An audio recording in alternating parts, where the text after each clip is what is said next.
Olá! No MP Cidadão de hoje, confira detalhes sobre a criação do Grupo Temático Temporário para Prevenção e Respostas a Desastres Naturais. Quem vai falar sobre as atribuições do GTT Desastres é a Procuradora de Justiça Denise Tarim. Assista também a uma matéria especial sobre o ciclo de visitas do Procurador-Geral de Justiça Luciano Matos a promotorias de justiça e a centros regionais de apoio administrativo institucional do interior do Estado.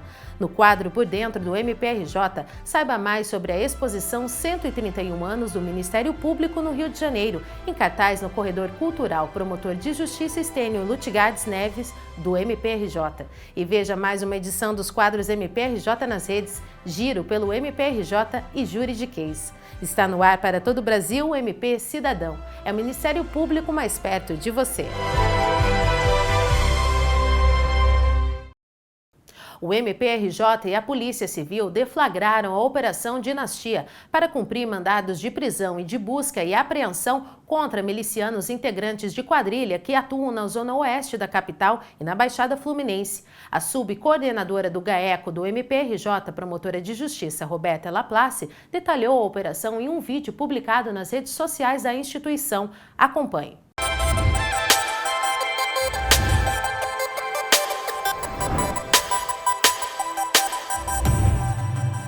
Dia 25 de agosto de 2022, o Ministério Público do Estado do Rio de Janeiro, através do GAECO, em ação conjunta com o GISE, da Polícia Federal, que é o Núcleo de Investigações Sensíveis, deflagrou a Operação Dinastia, com o objetivo de cumprir 23 mandados de prisão temporária e 16 mandados de busca e apreensão contra integrantes da organização criminosa denominada Bonde do Zinho, que é a milícia comandada por Luiz Antônio da Silva Braga, o Zinho, irmão do falecido miliciano Eco. Os mandados foram expedidos pela primeira vara especializada de crime organizado do Tribunal de Justiça do Estado do Rio de Janeiro. Durante a deflagração, 8 pessoas foram presas, cerca de R$100 mil em espécie foram arrecadados, além de um fuzil, 2 pistolas, muitas joias e várias anotações típicas de milícia, com listagens de pagamentos de propina a agentes das forças de segurança e também listagens acerca da cobrança de taxas de segurança a comerciantes. Essa operação de hoje faz parte da primeira etapa da Operação Dinastia e ainda será oferecida a denúncia pelo Ministério Público. O Procurador-Geral de Justiça, Luciano Matos, está visitando diversos municípios do estado do Rio de Janeiro para entender a realidade de cada região, além de apresentar aos membros as ferramentas tecnológicas criadas para aprimorar o trabalho do Parquê Fluminense. Veja como foram essas visitas até o momento. Com o objetivo de recolher demandas de diferentes municípios, debater questões regionais e aproximar o Ministério Público do Estado do Rio de Janeiro de todos os cidadãos fluminenses, o Procurador-Geral de Justiça, Luciano Matos, iniciou, em maio deste ano, um ciclo de visitas a promotorias de justiça e a centros regionais de apoio administrativo e institucional do interior do Estado. As primeiras visitas aconteceram nos dias 17 e 18 de maio, quando Luciano Matos esteve em sedes do Ministério Público no norte fluminense e na região dos Lagos, onde encontrou-se com promotores de justiça em Macaé, Conceição de Macabu, Quissamã, Carapebus, Silva Jardim, Casimiro de Abreu, Búzios, Arraial do Cabo, São Pedro da Aldeia e Cabo Frio. No final do mês de maio, foi a vez das promotorias de justiça de Maricá, Saquarema, Araruama, Rio Bonito, Itaboraí e Niterói receberem o Procurador-Geral de Justiça, que se reuniu com mais de 50 promotores na sede do Centro Regional de Apoio Administrativo e Institucional de Niterói, onde também estiveram presentes promotores de São Gonçalo. Nesses encontros, foram debatidas iniciativas de auxílio ao trabalho das promotorias locais, com foco nos assuntos prioritários para os municípios. Aos promotores, o Procurador-Geral de Justiça apresentou projetos institucionais como Racionalizar, que busca promover meios de tornar mais eficientes as funções do MPRJ, oferecendo condições para que as promotorias e procuradorias de justiça atuem de forma mais efetiva, focadas em resultados e aptas a apresentar respostas mais rápidas às demandas da sociedade. Também foram apresentadas outras ferramentas, como a gestão de territórios, o Parquet Digital e o Lira, além de estratégias para melhorias na área de segurança pública. Na apresentação, promotores esclareceram dúvidas e contribuíram com sugestões para aprimorar o funcionamento das plataformas. Em junho e julho, também fizeram parte do itinerário de visitas do Procurador-Geral de Justiça municípios do Centro-Sul Fluminense, como Três Rios e Paraíba do Sul, e da região serrana, como Petrópolis, Teresópolis e Nova Friburgo.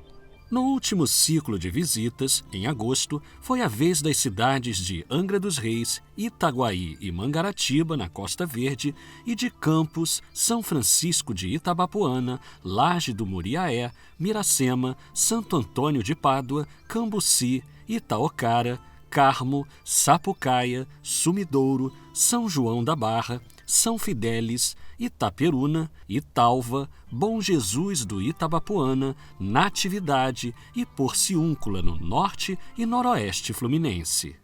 O Ministério Público do Rio de Janeiro está fazendo visitas em todas as regiões do estado, já percorremos diversos municípios, conhecendo a realidade dessas promotorias, conhecendo as realidades locais, ouvindo as demandas e com isso poder apoiar o trabalho do Ministério Público e aproximar o Ministério Público do cidadão. Para divulgar o seu trabalho como guardião dos direitos dos cidadãos fluminenses, o MPRJ publica diariamente em suas redes sociais e no seu portal notícias sobre a atuação da instituição. O quadro Giro pelo MPRJ traz os principais destaques da semana. Acompanhe.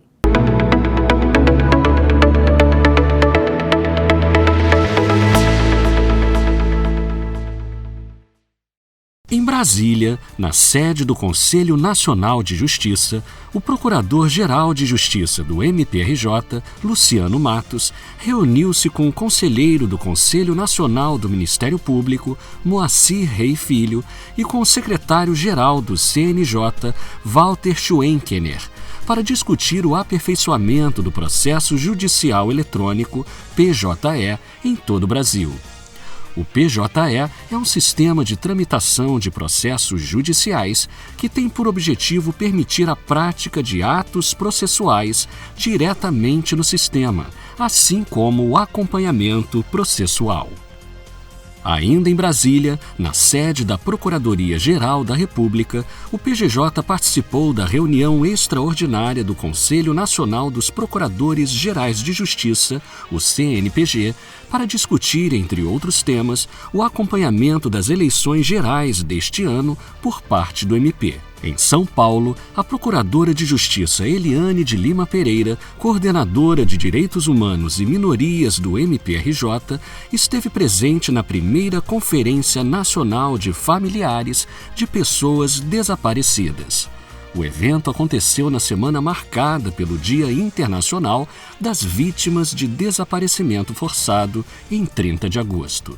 Já no Rio de Janeiro, como forma de encerrar agosto, o mês das comemorações pelo aniversário da Lei Maria da Penha, o CAU Violência Doméstica e a Coordenadoria Geral de Promoção da Dignidade Humana organizaram uma roda de conversa com cerca de 100 funcionárias terceirizadas da instituição, com a finalidade de difundir as ferramentas disponíveis para o atendimento às mulheres vítimas de violência no Rio de Janeiro.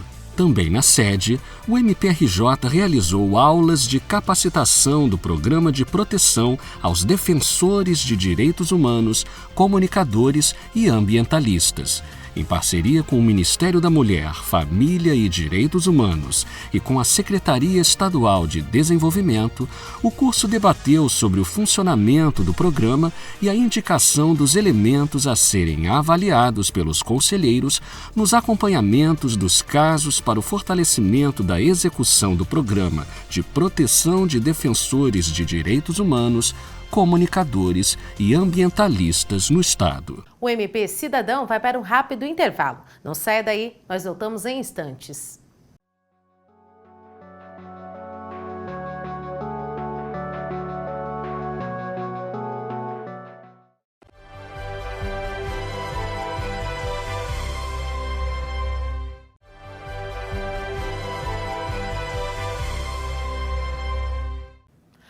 promover uma atuação dirigida à prevenção e à resposta a situações de emergência ou estado de calamidade provocados por desastres naturais, o MPRJ criou um grupo temático temporário por meio da Resolução GPGJ número 2481. Saiba mais no quadro Conheça a atuação do MPRJ.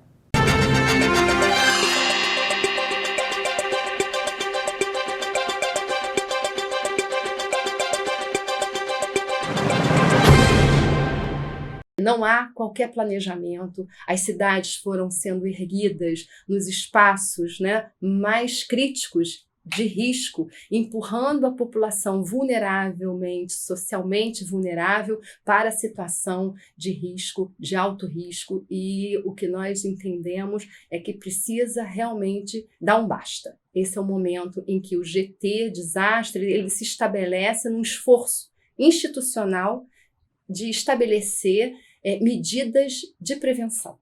Então, quando falamos da questão da adaptação e adequação, nós estamos falando, inclusive, no momento em que já há certeza científica que as mudanças climáticas já estão acontecendo. Temos uma vulnerabilidade que não é mais só das pessoas que vivem nas encostas ou nas áreas de risco. Hoje nós vivemos a vulnerabilidade mútua. Isso quer dizer, todos nós que vivemos no estado do Rio de Janeiro, em determinadas cidades, independente de estarmos vivendo no topo dos morros ou na cabeceira dos rios, estamos em vulnerabilidade também. É um novo olhar. Então, é uma legislação que, embora tenha 10 anos, né, ela vem após o desastre de 2011, ela é promulgada em 2012, ainda ressentimos uma melhor implementação, porque está tudo ali. Eu trago até para vocês, sempre coloco essa situação, e o ponto específico é quando você vê a prioridade das ações de prevenção. Só que, embora a legislação fale que isso é uma prioridade, não há recurso, não há orçamento. Então, é avaliar que nós só temos recurso e orçamento quando o desastre se configura, né, com as declarações de utilidade pública, de calamidade pública, aí o recurso aparece. Então, o Ministério Público, com esse grupo, né, que esse grupo de trabalho tem 2 promotores cuja expertise é da saúde e da assistência social, né? A minha expertise sempre foi em gestão, na área ambiental, compreender a mobilização da sociedade civil, a qualificação e também a proposta de comunicação comunitária, né? Nós não temos informações acessíveis, os dados eles ficam nas mesas dos tomadores de decisão, não há um compartilhamento das informações e com isso, sem sombra de dúvidas, o plano de contingência ele fica a menor, porque não há um treinamento da população, inclusive, que mora em área de risco, não é só sirene. Né? Isso eu sempre falo, o sistema ele é muito mais amplo, ele acontece durante todo o ano e não só nas chuvas de verão. Então, a segurança pública, que sempre está direcionada à visão, né, de todos nós, ela existe quando nós temos uma sociedade em equilíbrio.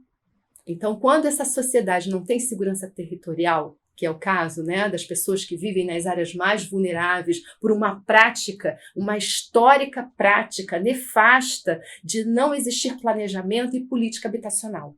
Então, o valor da terra nas cidades ficou muito caro, né? E aí o gestor, à época, ele esqueceu que nós precisávamos criar política habitacional que pudesse absorver, né, os trabalhadores. Então, o nosso processo de urbanização hoje está cobrando seu preço e ele está sendo muito alto, porque retira das cidades a sua capacidade também de crescimento, porque ela está sempre reinvestindo, né, na sua recuperação, na construção de nova infraestrutura. Então, qual é a proposta do GTT Desastres? É um compartilhamento das nossas experiências, criando inteligência, né, inteligência para que a gente possa replicar nos municípios mais vulneráveis a desastres. Inclusive, aqui eu faço um parênteses, nós temos uma atuação direta com a Defesa Civil Estadual. Nós já fizemos essa solicitação, né, ao subsecretário, Coronel Romano, no sentido de que nos fosse fornecido um ranking, uma relação dos municípios mais afetados por deslizamento e por inundações nos últimos 2 anos, para que nós tivéssemos um trabalho, né, não só de compartilhar estratégia, protocolo, mas que também pudéssemos, nesses municípios, estar diretamente também nessa colaboração com o promotor natural. Esse EGT vai ter um bom desempenho, e eu coloco isso, inclusive, como meta de desempenho, o engajamento dos promotores, né? Essa compreensão que precisamos ter um Ministério Público voltado às novas demandas sociais. E sem sombra de dúvidas, né, a questão dessa preparação, desse envolvimento, exige de todos nós promotores e procuradores, né, e o Ministério Público do Estado do Rio de Janeiro enxerga isso, trazendo a coletividade como um grande parceiro na nossa atuação.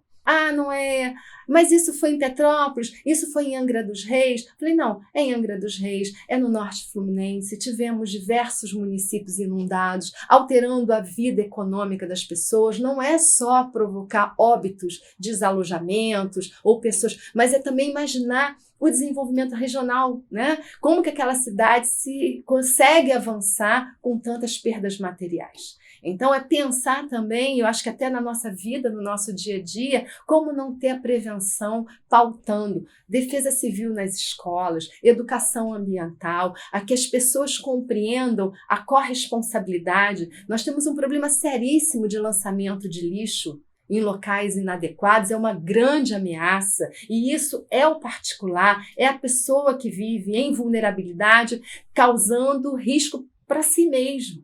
Então, isso também é um grande momento de nós, né, no estado do Rio de Janeiro, compreendermos que vivemos num estado de alta vulnerabilidade, né, territorial, um desordenamento, uma ocupação em locais inadequados, e ainda estamos longe, muito longe de ter uma política habitacional de sucesso. Então, acredito que o Ministério Público do Estado do Rio de Janeiro realmente traz, para mim, enquanto cidadã, me deixa numa alegria genuína, né, de saber que está dando a oportunidade de que a experiência e fazer diferente em uma verdadeira forma inovadora de trabalho, nós não estamos falando de outra coisa. Aqui é forma de trabalhar, né, inovando numa perspectiva de uma atuação interna, integrada, né, diversos membros, diversas promotorias, promotores e procuradores, e também irradiando para fora da instituição com a possibilidade de trabalhar com secretarias, né, de educação, de saúde, de saneamento, e toda essa visão da gestão pelas 3 defesas civis, a municipal, a estadual e a nacional. A Carta Constitucional de 1891 institucionalizou o Ministério Público. E para resgatar a trajetória do MP no estado do Rio de Janeiro durante esses 131 anos, dando visibilidade à atuação do Parquê Fluminense como guardião dos direitos dos cidadãos, o MPRJ inaugurou uma exposição. Confira.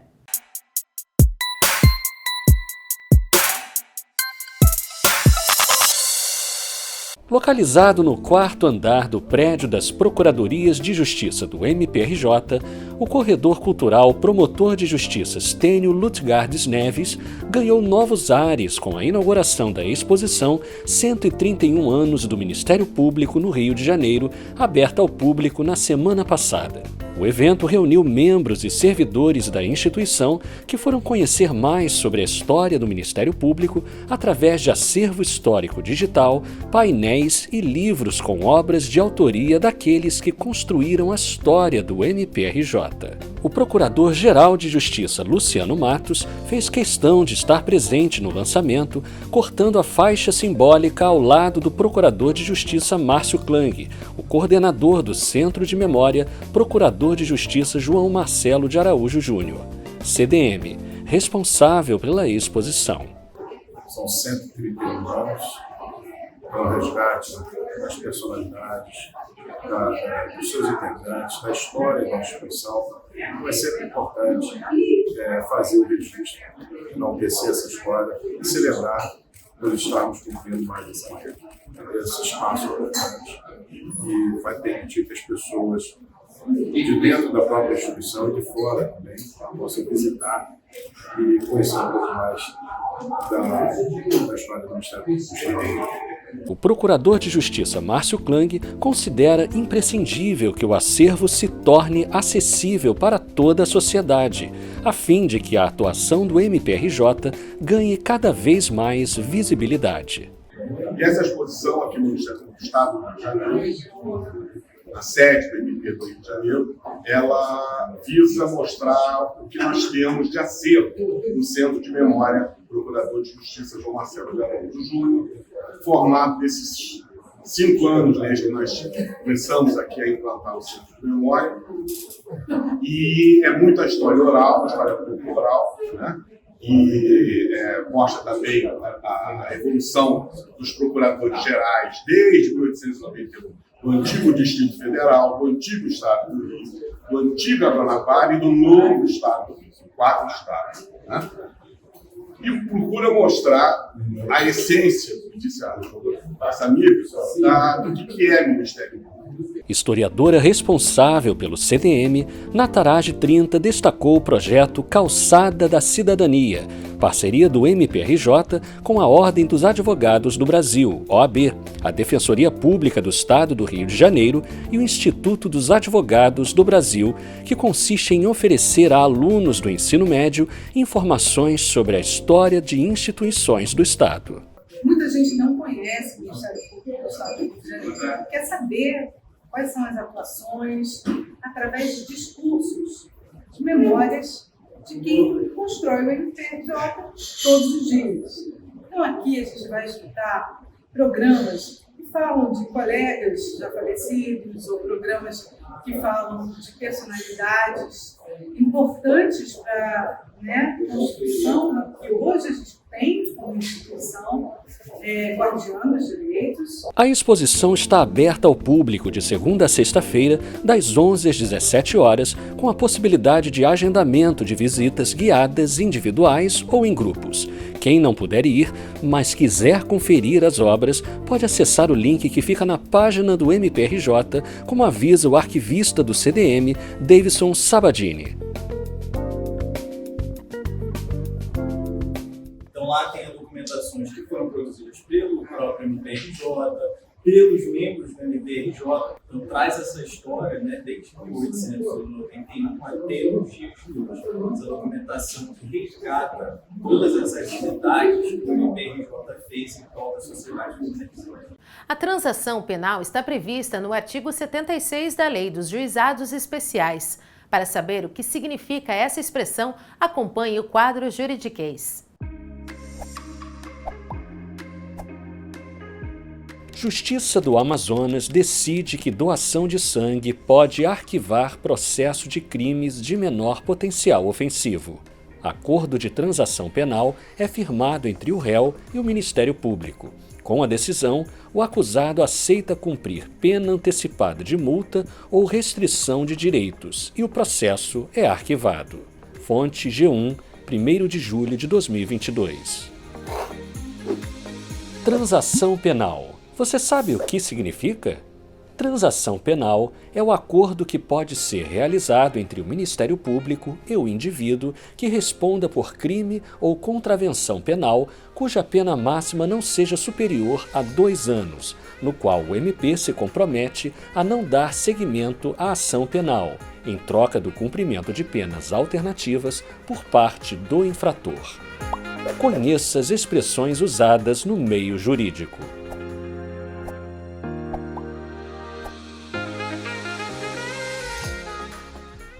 E nós ficamos por aqui. Para rever esta ou outra edição do nosso programa, acesse o canal do MPRJ no YouTube. Aproveite para se inscrever e ativar as notificações. Siga o Ministério Público do Estado do Rio de Janeiro nas redes sociais para ficar ligado nas notícias da instituição. E ouça o nosso podcast nas plataformas Deezer, Spotify e iTunes. Tenha uma boa semana e até mais!